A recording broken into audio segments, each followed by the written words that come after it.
build my gallows and build them high. Makes a long time climbing before I die. I want the chance. Hello and welcome to Longbangers. I'm Matty. Good morning, I'm Colin. Good morning, I'm John, and fresher than those two. Aye, well, I mean, we'll get stuck into the nuts and bolts of yesterday's action in a minute, Colin and John. But I suppose we should probably start with a wee thank you to Greg and all at Leaf Spirit / Whiskey Row for their hospitality yesterday. So if you follow us on Twitter, you'll have seen the competition that we did. Leon Ricey, he won it. He won it and he joined us yesterday. Great guy. Looked smart, looked the part for it. But the service next, Colin, you took the waitress's name, didn't you? Like who was serving us? Do you remember it? I do, aye. It was Emma. But it's such a shame, like, it's all cashless bars now, because, like, I went in there with no cash, because I knew it was all cards, and you want to tip the lassie, because she was really, really good, and you can't. So, we'll get a mention here, and we'll fill a feedback form in or something for our sort of boss gets to know. Aye, that's it. We'll definitely get in touch with the club, because she was excellent, got the tone just right for the whole day. And we met a couple of nice boys from Dunfermline. They were good lads as well. It was just an all-in good day, other than the football, which tends, I think, to be a pattern now, Colin. Whenever we've done these things, the football's not really lived up to the hospitality side of it. So hang on. So when you two go for hospitality, Hibs end up playing shite. Well, therefore, they come on the first time. And then what was the St score when we went there? Was that a draw, or did we win?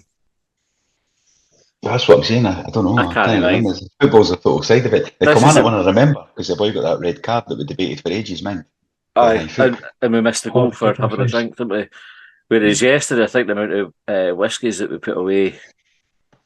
Aye, they were nice, so they whiskey and ginger beers. Recommend that, eh? 100%. We tried a different whiskey yesterday. It was like a spicier one. The last time it was, I think, the sweet and smooth.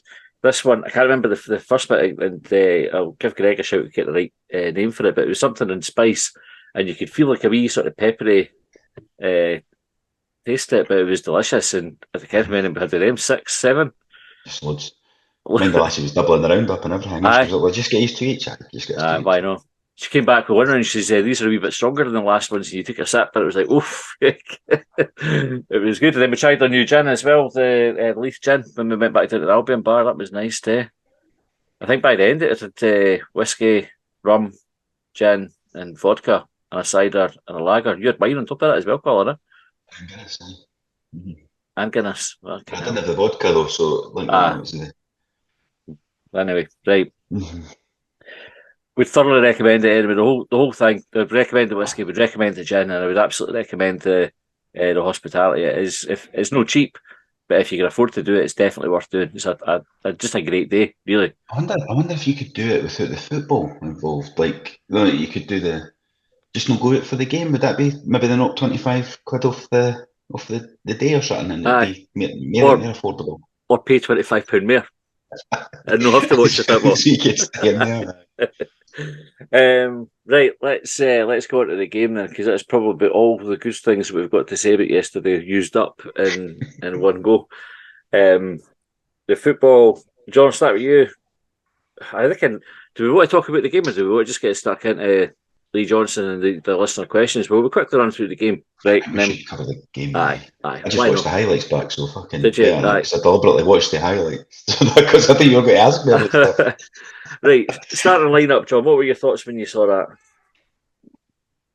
A wee bit of surprise, to be honest. A bit surprised that Lafondra never started, but surprised that Venti never started. Wee bit surprised that Del Ferrier was in it in midfield, and obviously the two. In fact, was there 2 or was there 3 defensive changes? Bashiri came in, Stevenson was replaced by Abita. Hardball came in. Side, I mean, I don't know. It felt like it. I guess the lineup looked like Johnson had rung the changes after a poor performance against Villa. But we talked about the Villa game, and I don't know. I don't think it would have mattered who we'd played. It would have battered us. So, surprising, I suppose, is the best description I can give for the starting lineup. It was a bit of a head scratcher, Colin, when we started to try and figure out the formation. Yeah. I do remember that conversation. It was Harbottle coming in at fullback. I wasn't expecting him as a fullback, so I'm thinking, are we playing players at position again here? It's a wee bit. I suppose he was almost playing. I don't know if he's playing to the crowd a wee bit, in that he's like got Stevenson and Hanlon out. It's made me all captain. It's kind of what folk were calling for. Yeah. It's only maybe a surprise because I wouldn't have expected it, but people were calling for that. It's Is that not the definition of surprise, though? Like, you're surprised by something you weren't expecting. I know, but it was a. There's time. I'm not sure, John. Yes! Finlay, man. It's too early for this, John. Too early. And I suppose, right, if one of the criticisms that's come Lee Johnson and Hibs since even last season was this lack of identity accusation, which I think that carries a lot of merit.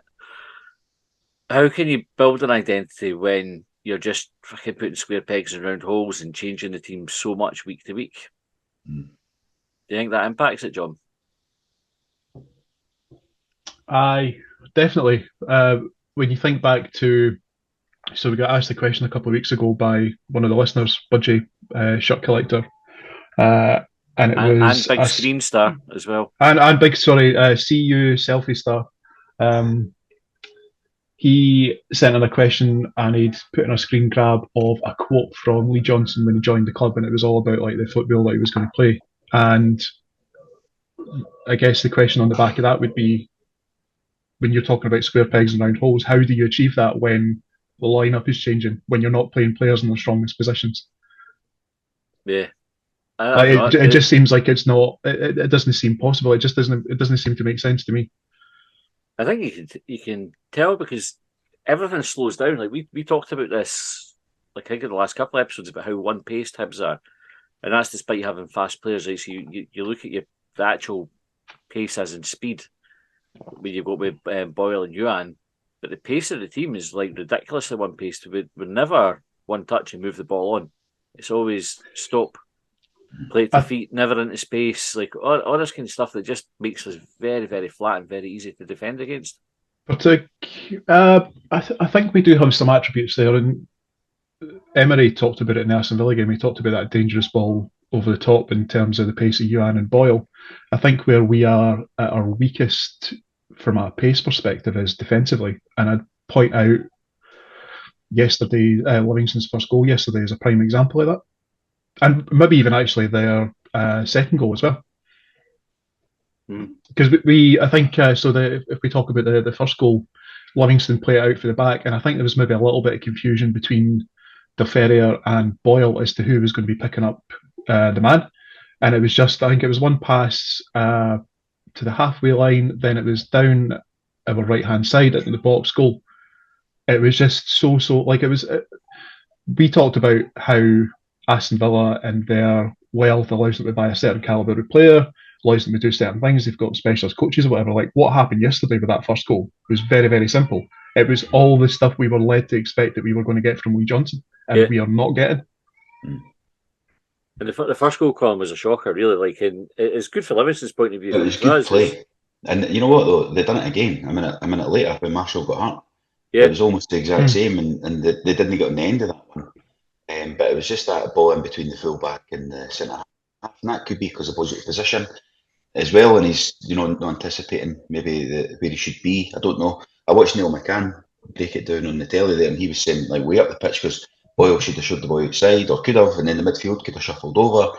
So there was loads of people that allowed it to happen. It was slow fucking motion watching it on the replay. It was like, but you could, I'm jumping ahead, but the other goals as well, or the one at I think it was the third when the boy smashed it in. Nobody goes and closes it. It was just a wee dink ball over Fish's head, who's totally misjudged it again, right? But Newell didn't go to close the guy down. He gave him 5 yards of space to clip it. If he'd run towards him, the boy would never know to just clip the ball like that. And it's like, they're not putting effort in. Like they're just going, fuck it, I'm not running over there. And that was Joe Newell, like who I wouldn't have expected to say that. No, you're right. So it's like it's like a lack of giving a fuck at Do times. you think it is the giving a fuck, or do you think it's this like the cohesion, but nobody really quite being sure exactly what their role is? And I'll come to this. So Johnson said that teams have been targeting our right hand side. Right, he said it's post match, and it's right. So Villa did it to us, Livy's did it to us, Motherwell did it to us. In fact, no, Motherwell came down our left hand side. St Mirren did it to us. He knows he's got an issue, right? He's put Miller in there. He's put Harbottle in there yesterday. He tried Megwa. He's tried Del Ferry. So it looks like he's pinning the blame on the right back in each of these instances. But does the problem start further afield? Do you think? Yeah. Is it the case like the midfield need to be doing more? Well, we've not got a midfield on that side of the pitch because we play Yuan and Boyle, and it's like the identity might be used to stay up there as far as you can, and we'll get the ball to you. Yep. But the problem is then there's nobody then to help the fullback or Aye. close that guy down that played that such a simple but effective pass down that channel I'm talking about, because there's nobody near him. He's just got an easy ball to play. Any decent midfielder, if you're playing Scottish Premier League level, and I thought they're going to make that pass if there's nobody challenging them. Such an easy fucking ball. Aye, it's just a straight pass, isn't it? Into a channel. Effective. They're not doing anything fancy, but it's just, and they've done it twice within fucking 5 minutes. And there's nobody there because we've got either Boyle or Yuan, whichever one, because they switch sides at points, don't they? And none of them help out. But then maybe we didn't want them helping out. I've been in that argument before. They want them doing that. Somebody else did the running. So maybe it's the certain midfielders need to get across and cover it. I don't know. I don't know what the actual tactic is meant to be. I don't know what Johnson's expecting them to do, like what he's asked them to do. But they're not fucking doing it. I don't know. Like I do think that I think our identity, if you look very, very hard for one, is to maybe try and hit teams on the counter attack, which is fine when you have the pace of Yuan and Boyle, if you can get the ball forward to them, but it requires, so if our defensive problems start further up the pitch because Boyle and Yuan aren't tracking back, then you need, like Colin says, your midfielders and your defence to be very good at what they're doing. They need to be closing players down. They need to be better defensively, and we're not. Because it seems to be that, so if you take what Colin was saying, there's an example about Joe Newell not closing the player down, like that simple ball. If Hibs were to defend the ball and take possession of it, they move it quickly up the pitch, and you hope that the outcome is that we're going to score. But we haven't defended it. So, and to be fair, like the boys had a bit of a wonder strike. But he still had that opportunity. Like that's the opportunity we need to be cutting out. That's the possession we need to be trying to reclaim there, and we're just not doing it. It was said to us, and this is like second-hand information, right? So I can't vouch for its validity, right? But a couple of our friends were in the car park after the game as Johnson was leaving, and he heard them saying to other folk that Rocky was at fault and Harbottle was at fault, and neither of them had done what he told them.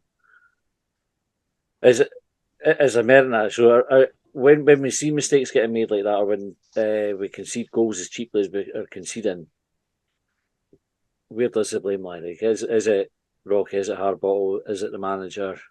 Is it a combination of all of the above? Colin? Well, it's that thing, isn't it? Like he's I've said it before. The players are responsible for it because they're on the pitch doing a fucking job, but he's got to take the accountability for it. Yeah. So it's he's in charge overall, but they've got the actual. It's in their control to do something different about it on the pitch, and they're not doing it. I don't know why. I don't know if it's because they didn't understand his instructions, but it appears basic. And then, like, we were trying to defend us, not the team. Obviously, we're trying to defend the corners against the goals against Aston Villa because folk were saying it's so simple, so easy. We're going, but they're better. They're drawing a straight position and all that. Then Livingston are doing it. Yeah, well, that's they've got less of a budget than us, but yet they're making us look fucking stupid. So obviously Aston Villa will. Maybe it was nothing to do with budgets the other night. Maybe it was just that we can't defend what the fuck. So that do you think that to try and answer that question, to try and give Hibs a wee bit of credit, do you think if So taking into account the 3 teams that have beaten us so far, do you think that Livingston, St Mirren or Motherwell would have achieved a better result against Aston Villa? No, absolutely not. Do you think they would have got less than 5? That's a better result? No, I think Villa would take 5 off anybody they wanted to in Scotland. And include Rangers and Celtic in that. So, nah, I thought if Villa wanted to take 5 off St Mirren, they could take 5 off St Mirren. I mean, no danger. Like without any issue, they could take them 1/2 if they fucking wanted to. But I guess, like, to go back to Colin's point, like the problems at Hibs remain, like, regardless of who it is that's exploiting them. It wasn't particularly difficult for them to exploit those weaknesses. Mm-hmm. But I think there are slightly different goals. Like Livingston never created any space in the right; they just played a fucking ball into a channel, and the boy ran past us. Like it wasn't like everybody pulled over to one side like Villa were doing. Villa manipulated us in positions where they wanted us to be. Livy just took advantage of us being shit. and that's what it was. Like you say, Colin, I mean, like no closing down a cross, midfielders no getting across to stop a pass getting made, or the right back not being good enough to stop the cross coming in. Even when you see like that first goal, there's 4 players sliding in to get the ball. Both of the Livy forwards are being marked, but they're both in a better position than the Hibs player for it. And I think if that's like the desire or quality or experience or just fucking, the quality of the delivery or for the first one. Obita got the goal away, so like he was actually technically in the best position. Yeah. Was it Obita? Is it their own goal? Yeah. And that's what I was going to say. Like, I think credit to Livingston, they're like the ball down the channel, the ball into the box, it was into that dangerous area where the defenders facing their own goal, they stick a leg out, they're likely to score an own goal, which is actually what happened. But meanwhile, you've got the Livingston players in there that are also challenging it. The corridor of uncertainty. It was a cracking ball, though. It was a great ball. Like, they take it away for him. I know it was really easy and they've done the job. And that's what we're saying. Is it a good goal or is it shite defending? I'd like to say that's a good goal. And the defender wasn't great. But, I mean, that the pass, then the ball across, brilliant. Like, I love the type of goals. Not when they're against Hibs, but, I think they're great goals to see. We also see Livingston's desire to get into the box like that. Like we had a break down the right hand side later in the game with Martin Boyle going, and he had nobody. I mean, there was nobody within 10 yards of the 18 yarder for him to pass. He sort of put in a shite cross that was cut out by the first defender. But even if it got past that defender, there's nobody there to score it. It's just like totally different attitude to the. Is it a different? But are the 2 goals different passages of play? I don't know if we're comparing apples with apples here. So I think Martin Boyle's goal, it was a flick on for Deutsch and Boyle's pace. I'm not talking about his goal. I'm talking about like one that never came to anything because we had nobody in the box. So like he had a look up. There's nobody there. He's got three defenders around him, and he hits the first man with his cross. But there's, like I was saying, even if the ball gets past the defence, the keeper can pick it up because it's completely unchallenged. There's nobody within like 10 yards of the box.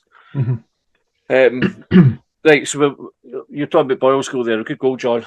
Deutsch flicks on, Boyle does the rest. Yeah. And you think that's us back in it. But what happens? They go straight back. I actually went for a pee just before Boyle scored, and by the time I got back, Livingston were 2-1 up again. In front again. Fucking hell. Fuck's sake.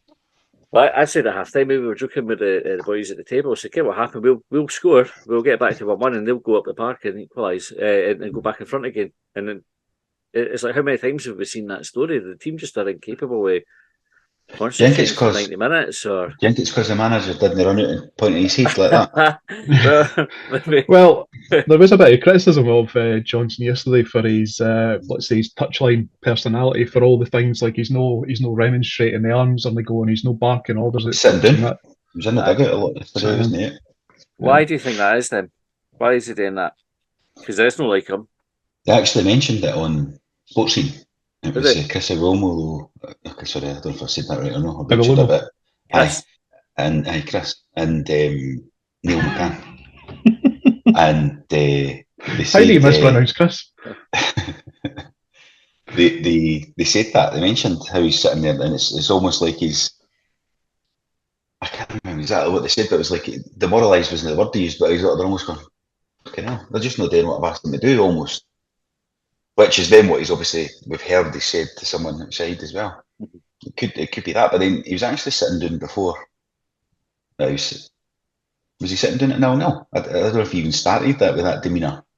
I Thing can't is, mind this seeing is him his out. squad now. This is his squad. Like, there's no. This is his Yeah. team. And I'm sure we'll get on to who the next guy should be, but we've got like 3 days left, 4 days left of the window.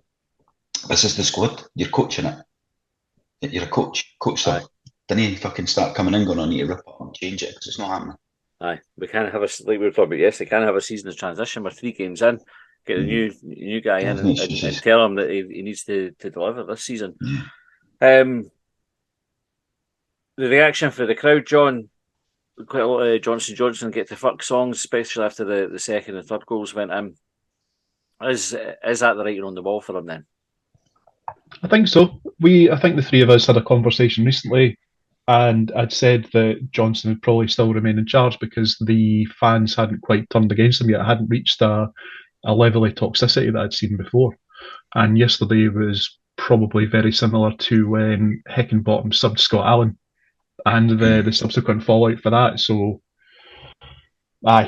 Or when Jack Ross got hammered at Livy that night as well. Yep. I turned to Matthew and Leon Russell and said, that's the end of him.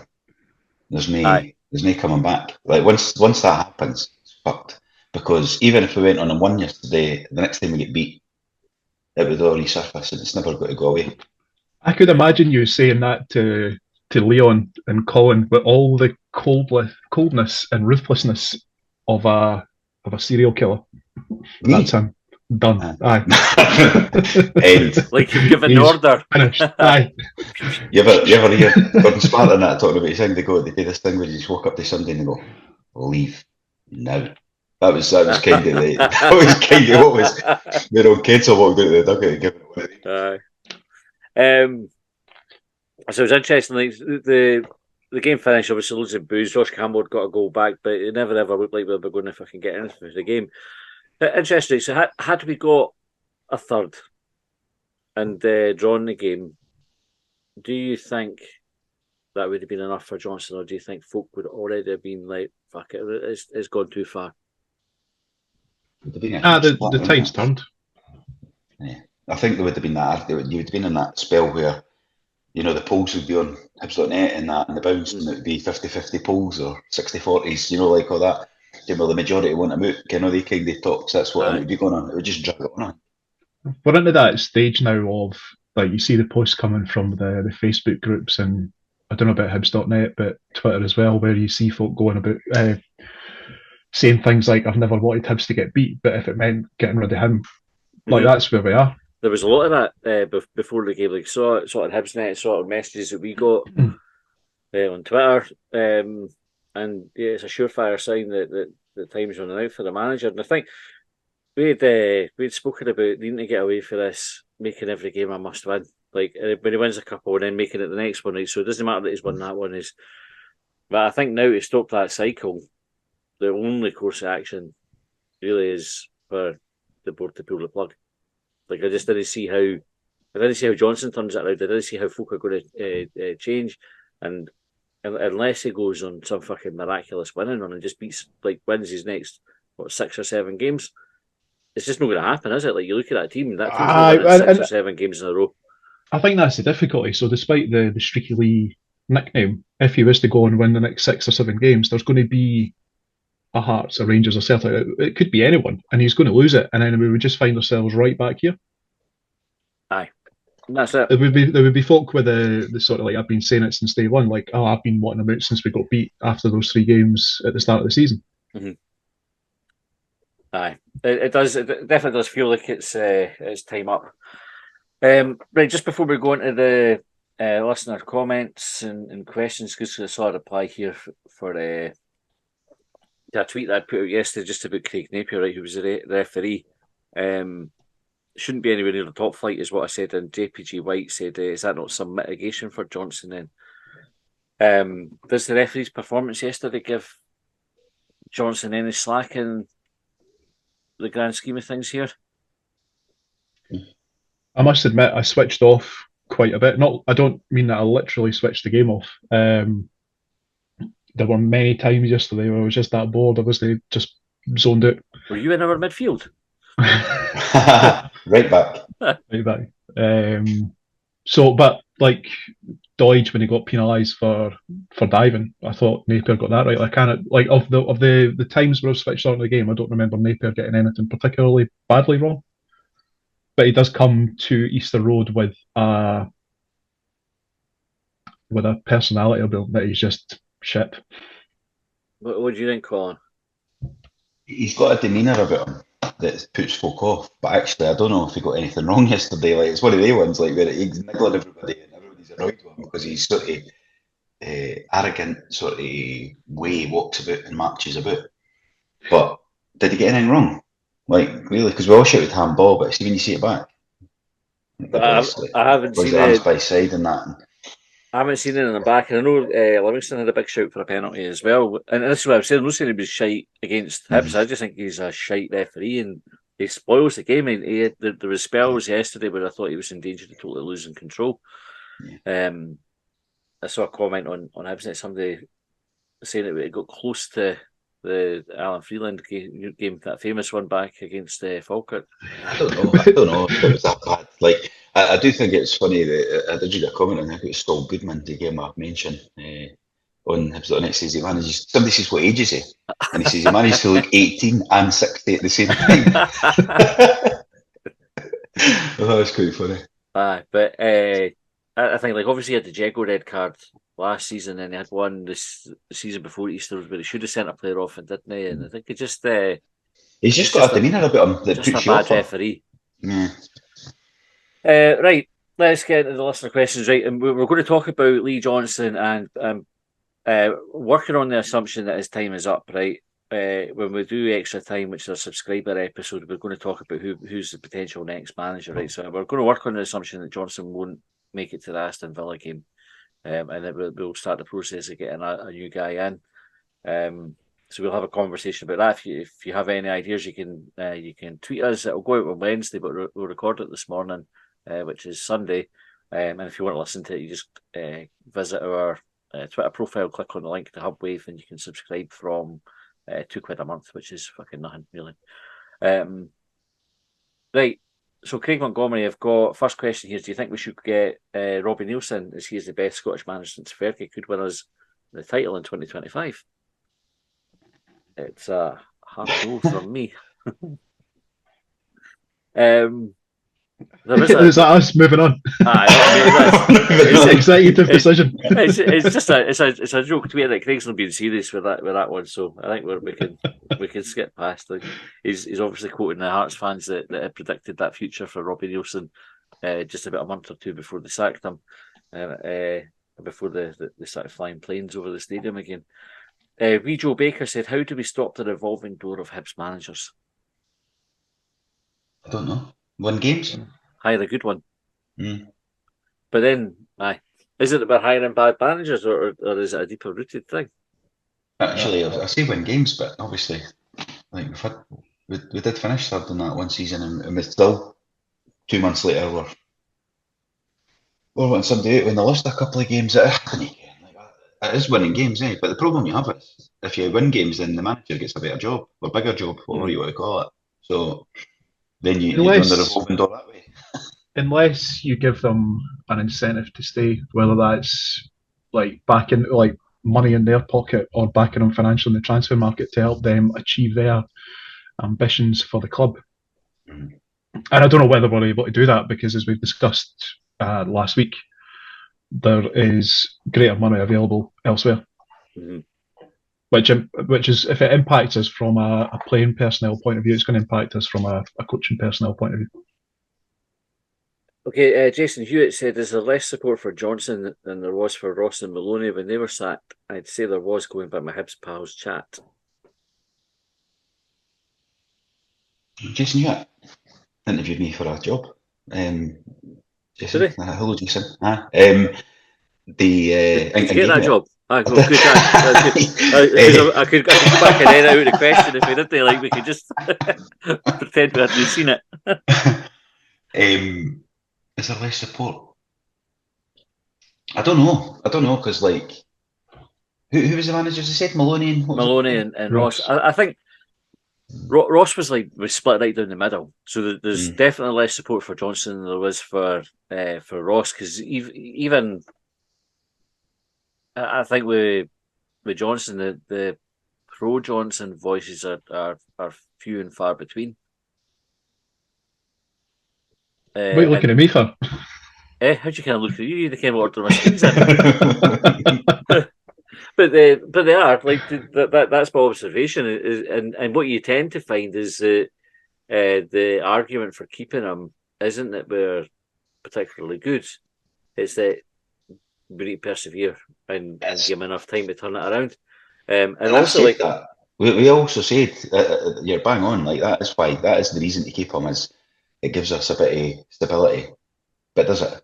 And the other teams have sacked their managers, got new managers, and they've got to struggle. But we've got consistency. But we're bottom of the league. we're consistently shite, and Aye.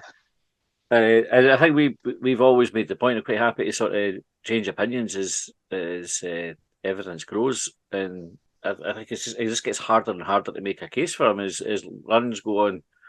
Do you know, when you lose your first league game, you go, well, fuck, it's only the first league game, and it would be stupid to sack him after the first one. Then you lose the second one, you go, well, that's not so great. But again, I would say it's the wrong thing to do, especially if we're still playing in Europe. He's got a good result there. And then you lose another one here. And I think it's the manner of the defeats as well. Like on paper, it looks like they're all close games, like a 2-3-2s and a 2-1. But in reality, we've not looked like winning any of the games so far. That was a question I was going to ask actually. So I was having a look at the league table and a couple of oddities. So one of the guys in our group chat had mentioned that St Johnstone have got more points than us, Yeah, despite having not scored a goal. So I was looking at the goals for and against and that sort of stuff, and we've scored as many as Motherwell, who I think are currently second place. So I think we're like third joint top scorers in the Premiership at the moment, but unfortunately we've conceded as many as Hibs have, which is the worst in the league by far. If St Johnstone being ahead of us despite having not scored a goal is an oddity, is the number of goals that we've scored, could it be a positive if we were to maintain that for the rest of the season but tighten up at the back, or is that equally an oddity in the league table as it stands? Dave Greer makes the point, right? Our friend Dave, and I hate myself for acknowledging that he might be right or something, right? He's a good guy, Dave, right?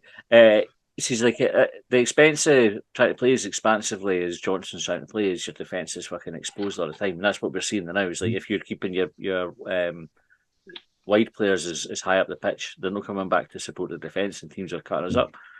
It's like a risk and reward thing, and at the moment the risk is far greater than the reward. So even though we're scoring goals, we're leaking them at a rate that's unsustainable. So I think it's a deliberate thing. For us, to answer your question, I don't think it's an oddity. I think that Johnson sets up his team to try and score goals, and we do. But we're just fucking shite. It's a Hibs way, isn't it? To film on, and that's what we want. We want to be attacking and you scored 3, we'll score 4, but we're just the other way around at the moment. So he needs to have a look at what he's doing, or he needs to go. I mean, I think that's kind of where we're landing, or certainly where I'm landing on it. What about next? We've got Harkis Consultancy Group. Hiya, Richard. Realistically, we need to be asking Kensell and McDermott to be very clear about what their remit is. My biggest fear is that when the inevitable happens and LJ is sacked, I have zero faith in the hiring process. There are far deeper problems at the club than just LJ. So, Colin, we talked about this yesterday as well, about who's responsible for recruiting the new guy. Because actually, one of the suggestions that was going to be at the Albion bar last night was, Brian McDermott said he's got the experience, he's been a manager at a good level and had some success there, he's in the door already, just give him the job for now. But then you have to go looking for a new director of football, and I think, fuck that, the director of football should be responsible for getting the manager. It should be his job more than it is Kensell's and Ian Gordon's, in my view. I agree with that. Yeah. How about you, John? I don't know. I think every manager that we have, every time that we find ourselves in a situation, it feels more often than any other club in the world. We inevitably go through a cycle of, well, what's wrong? Is it the manager? Is it the players? Is it the structure? Is it the backrooms? Is it the whole club? Is it rotten from top to bottom? All that kind of stuff. So the question I was going to ask you guys was, Matty, I know that you've been a people manager. Colin, I'm not 100% sure, but if the club is a business and it's a results-based business, what do you do as the board to try and improve results? Is it as simple as change the manager, get a new manager in? Or is it something else? What are the qualities that Lee Johnson's lacking, for example, that we need to be bringing in to get better results on the pitch? It's a really good question, right? Difficult to answer without having a good forensic look at what the club is like just now, because you don't know. It feels like the culture isn't great, right? So I'll give you an example. One of the red flags is the amount of times that you hear a story about Ben Kensell saying something, right, about something that should remain private. Now, these are all second-hand tales, right? But actually, I could give a first-hand example, right? And I'll not name the player because I think this is the right place for it. But it was last season, speaking to some of the Albion bar, and he talked about a player who's in the current first team squad. Says, I'd drive him back myself. I don't say we're back where to. I'd drive him back myself, right? As a comment about how much he rated him or what he thought of the individual. Now, this tells you a couple of things, right? One, that shouldn't be coming from a CEO to the supporters, right? That should stay in house. But the person's still at the club. Now, if Kensell's right, the person's no good fit for the club, then why the fuck are they still here? Because that's toxic. If you've got somebody that you know is no good fit for the club, you need to get them out of the club ASAP if you want to have a culture that you want to have, because you can't tolerate it. As soon as you've got that, you accept it. And it means that anybody else who wants to behave like a dick can behave like a dick. So if you think that person's bad enough that you can drive them back to wherever they came from, go and fucking do it and then have them in. Right? So that's like one red flag. But the second red flag is being as loose-lipped, right? And how many times have we heard him and this sounds like a total assassination of Ben Kensell. I think Ken Ben, I've had like one or two conversations with him, and what I would say has always been like dead open and honest, and there's a good part of that as well. But telling folk the team last week when we were in Luzerne, like that team was leaked well before the game. It was right now. How big an impact does that have? But fucking probably negligible, right? It's probably quite a safe thing to do, but it might not have been. Didn't do that. Or talking about we hearing stories about the manager was going to get sacked if we didn't win that game. But the manager's still here, and now folk will ken, they're going to sack him before Johnson does. Like that was the chat with Maloney. If he doesn't beat, I can't remember, it was the Hearts. What? We all ken it. It was on the forums, and that Kensell had been telling folk if he doesn't win these games, he's going to get sacked. That's toxic. Like you can't have that behaviour if that's your top-down behaviour. You're fucked for below that, because it means Johnson then is permitted to go out and say to folk in the car park that was Harbottle's fault, it was Rocky's fault, it wasn't me, I'm going to go and slaughter my players. Or, and I was going to use the example of the fishing 86%, but I actually didn't think he slaughtered fish in that one if you read the whole thing. I'm not going to use that as an example. But it means that culture exists at your club, that we'll just fucking blame somebody, or we'll talk about people where we shouldn't be talking about them.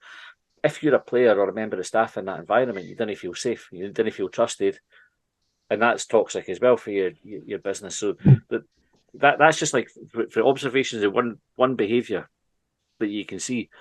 But there'll be countless others. Like if you go under the bonnet, to answer your question, John, you would really need to kind of go in and see. But even I guess to flip the question a little bit based on what you've just said, does that, like, how much faith do you have in the CEO to make the right appointment, because that culture would surely still exist with the next appointment. Yeah, it definitely would, and it's a concern. That's what I'm saying. I think when you bring in a director of football, right? So where's your football experience in the club now to be making that decision? It's in Brian McDermott.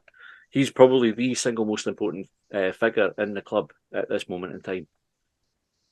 To see where the next where the path takes us next, because he's got like the contact base, he's got the knowledge of evoking the game that he should already have in his head. He should know, because he should see that what's coming down the road. This is who we need to go after next. Either an up and coming manager, or he's got the experience that we need, or he's got the right fit for the style of play that we want to have. Whatever it is, he should have that in his head. If he doesn't, he's negligent, I would say. Like that work should already be well underway. Ben Kensell and Ian Gordon, with the best intentions, and they've both been in football for a number of years, but being in football and working in it is different, I think, from really, really knowing the football side of it. And business-wise, I've no problem. I think the club's in good health off the pitch, and they do a good job there. How equipped are they, and how skilled are they to identify a really good manager? But again, the evidence that we've got so far is not great. So I would say it's McDermott's the key person here to come in and prove his worth, really. Yeah. I can't remember what the question was at the start of that, but Management, is Richard asking? Richard asking why whether it's a culture. I think there are signs that there's a cultural issue at the club, even just like the folk telling tales at school, the stuff that's leaking out of the club now, and you don't care how much it's true and how much it isn't. But it's no a great look when you're hearing stories like every other day about like this player's not happy and that player's not happy and the manager's done this and they don't like this part of things and the manager's chucking them under the bus and all the rest. And you think, fucking hell, somebody needs to just get on top of that. Anyway, right. In the interest of time, we shall move on. Jake said, is lasagna the best pasta-based dish ever? I've had enough of LJ and Hibs for this week. Fan of lasagna, yeah, probably my favourite pasta, yeah. But either veggie or mince, yeah. You make your own lasagna, don't you, Colin? Not the pasta sheets. Not the pasta itself, but the sauce, the bechamel. Yeah. We need to come round to yours for dinner and try it. Aye, we'll get that sorted. I'll bring the garlic bread out of Morrison's. Save us. Make your own garlic bread. Buy a baguette and make your own garlic butter. Do that. Nice. Right, okay. Matty, what are you bringing? A pasta sheets. I'll post them one at a time in advance. Paul Dixon said, had we made it 3-3 in 90 minutes, they would have scored a fourth in 92 minutes. Hibs defending has been so bad this season. I genuinely think that Paul Dixon is right with that comment. I think the evidence suggests that we just fucking are not able to concentrate. It feels right after the St Mirren game. It felt like, I would agree with that. Hibernian Pin said he'll get a lot longer than we want, sorry to say. And Chew McCabbage said let him have the next 3 games, which is give Johnson the next 3. So Villa's a tricky one, right? Because Villa's hiding in nothing in it. Like, no, you could sack you said the next 3, I wasn't even counting Villa. I was going Aberdeen, Kelly, and who's the other one? I never even thought Johnson. Villa. Aye. And then you could be in a real mess. Then the new manager comes in to play Rangers, Hearts, and Celtic. So I think like the Aberdeen, the next league game is a tricky one because historically, at least over the last 10, 15 years, Hibs haven't done particularly well up in Pittodrie. So I don't think a new manager is going to change that, frankly. But to go back to Colin's point, I think beyond that, I think there's opportunity to get points against Killie and St Johnstone. So, aye. Again, I go back to what we were saying about the number of goals that we've scored. I'd fancy us to score goals against Killie and St Johnstone. That being said, they are both historically difficult teams to break down that recently Hibs have had problems against. So, again, I don't know that a new manager is going to change that either. Because the personnel that we have at the moment and some of the difficulties that they have and the things that they're apparently being asked to do doesn't suggest that they're going to be able to, I don't know, up their game, change the game, do whatever's required to break those teams down. So I know that's a wee bit of a city on the fence answer, but that's where I am. I genuinely don't know what we do anymore, because it feels like we've tried everything and we're still shit.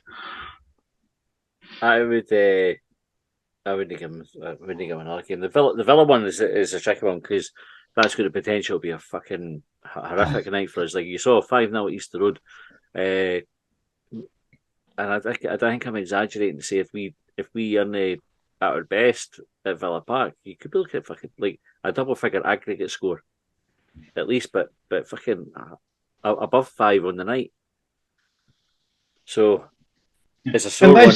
Unless maybe our CEO is able to have like a wee sort of gentleman's agreement with his Aston Villa counterpart, where he goes, go and just be a bit easy on us, like three, no more than 3, and we'll still be friends. If you did 3 and and we'll knock a couple percentage points off the John McGinn selling fee. we'll send you down the half and half scarves that we made that we've got left over, and you can sell them. Fuck, though, that was a good idea. No, that's a cultural problem. That's someone that's not got their finger on the pulse. Like I'm all for commercial revenue and all that sort of stuff, but that was fucking terrible. Totally missed that one. It's mental, when you think the stuff they've missed opportunities before, and then they go and try and cash in on that. Like I did see one, but you think I seen one. It might have been in the TV coverage actually when I watched it a wee bit on Friday. I watched the goals back and in the build up, somebody had one outside, but I'm sure they'd just been handed that for the fucking visually. And there was somebody in the South Upper had one as well, but you think, so a tourist or something, but surely it's cost them more money than what they've made back for selling them. They couldn't. It's just a total fuck up, eh? Just like no awareness of what the fan base is there. Unless was it online orders only? So maybe it's like what was it that we've got with the podcast? Is it Redbubble? Maybe it's made to order and no, they were in the shop. Oh no, they were in the shop. It's just a complete misstep. But right, I'm going to contradict myself just to make the point. Realistically, we were never going to win that game, right? And we're not on the same level as Villa, and I think it's all right to accept that because of the fucking finances involved. But we're in the same competition as them. We're on the same park. And we've got to fucking play them. And that 11v11, like, so if your manager's going in and saying it's 11v11, 11 human beings, even though later they changed that to superhumans. Every dog has its day. Every dog has its day, this kind of thing. What you didn't want to do is go to say, by the way, we're so thrilled that you're coming to fucking here that we're going to make half and half scarves up and make a big event of it. Like it just sends the wrong message. It's like you're in awe of them. And you didn't want them coming in, or you want them to come in and go, fucking hell, this team's got a wee bit about them.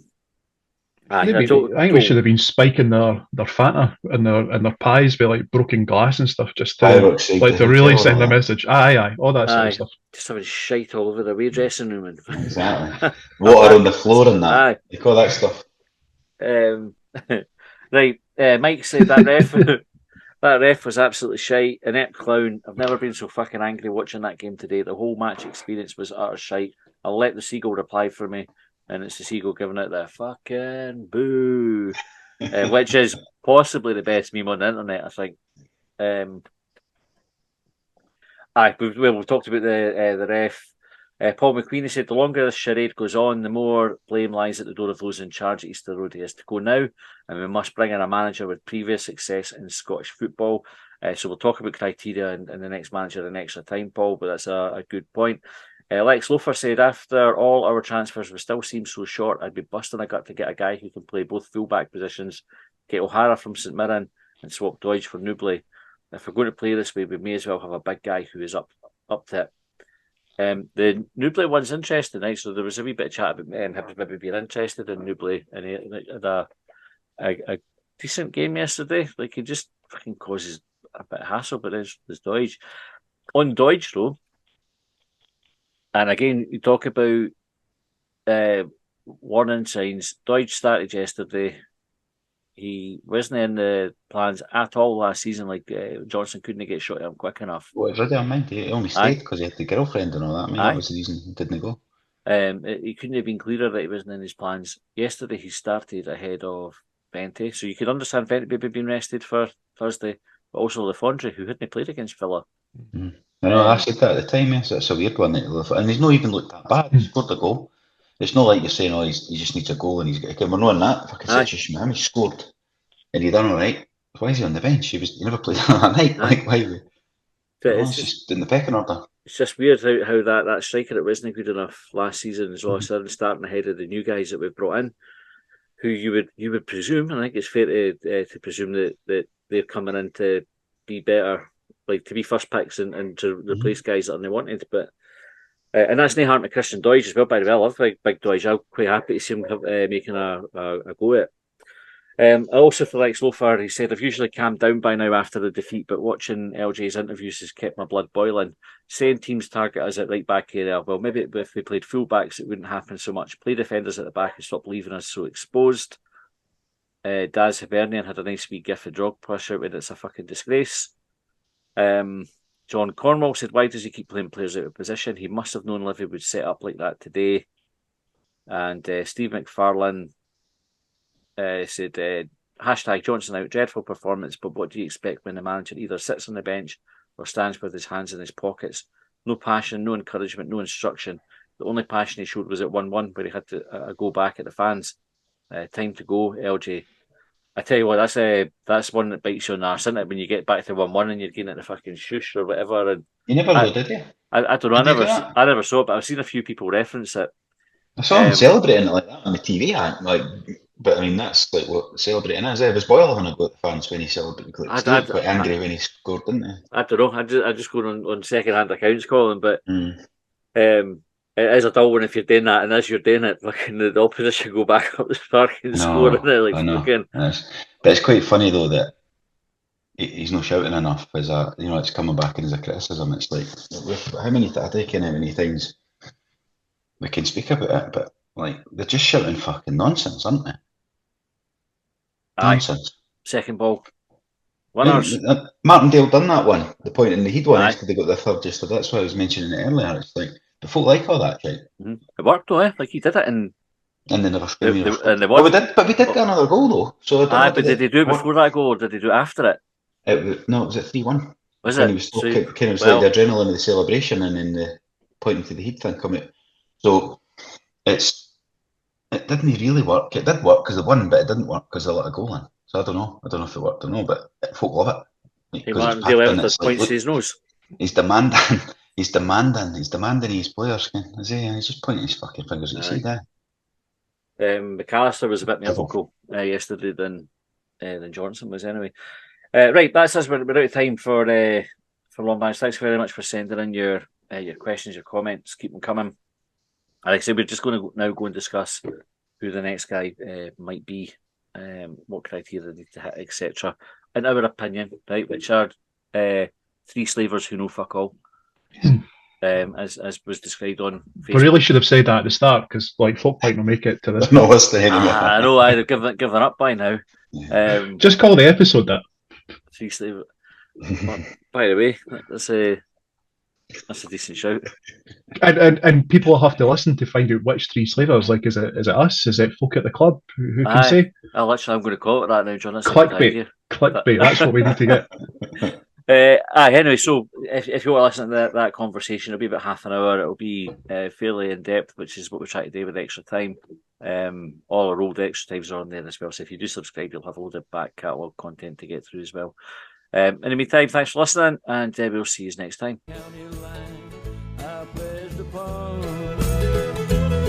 Well, they trailed me down when I broke free. I drank all the whiskey in Tennessee. I don't drink water, no.